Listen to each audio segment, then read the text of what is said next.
We now know last year was a bumper year. Does the government have a grip of this? Frankly, no, they didn't last year, and it's difficult to see meaningfully what they will be able to do in the year ahead, even with the introduction of the Borders and Immigration Bill, without actually tackling the issue on the other side of the channel. That is where the real issue is in terms of these boats being pushed into the water in the first place. Once they're in the water and the engines started on these small inflatable boats, that's it. You know, the French get criticised, obviously, for not intercepting them and turning them around. The French say, well, we can't because the migrants threaten to jump in the water and evade us. Well, that is questionable just about how determined or otherwise the French are actually to stop them. But before they even get in the water, it's this issue of them leaving the beach in the first place and whether the French are providing enough in the way of police and border agents on their shores to stop the boats leaving. Last year they didn't. This year, well, we're getting reports that the first migrant boat has crossed the English Channel or is in the process of trying to cross the English Channel and is being intercepted by Border Force as we speak, the Border Force vessel Hurricane, en route to do that.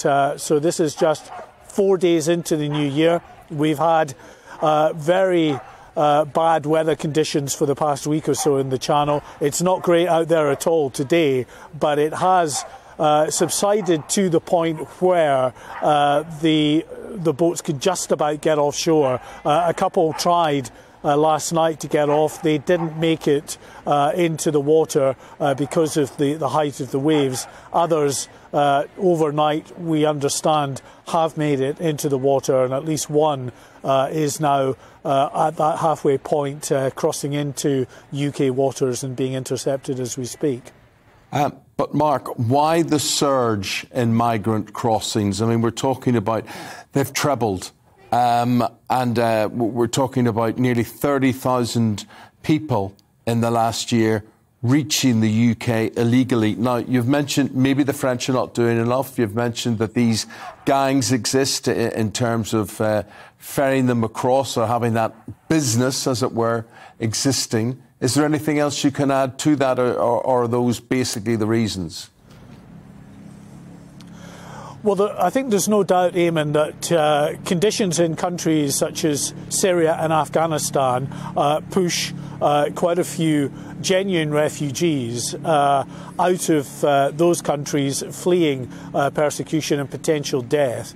But there is a big issue in terms of whether these people should have claimed asylum in the first safe country they reached, rather than then trying to get all the way up to the UK and across the water. But I think mixed in with a lot of the refugees, a very sizable number of people who are coming across for economic reasons. Yes, they are leaving countries that it is very, very difficult to manage and make a living and survive in, with often very dysfunctional governments at best, but they don't necessarily qualify under the definition of a refugee.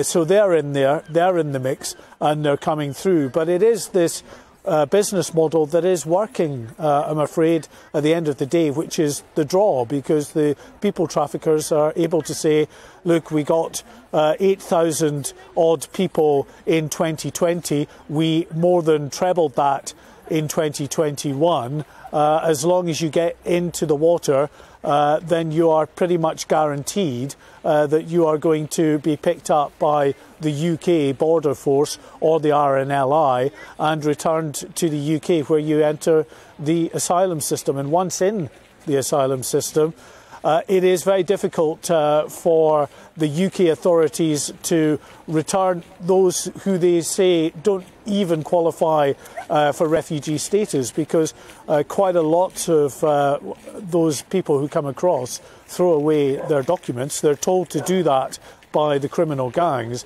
So getting a handle on who they exactly are is difficult, and also returning them to a country and a government that doesn't necessarily want them either is often difficult. So many of these people get leave to remain in this country.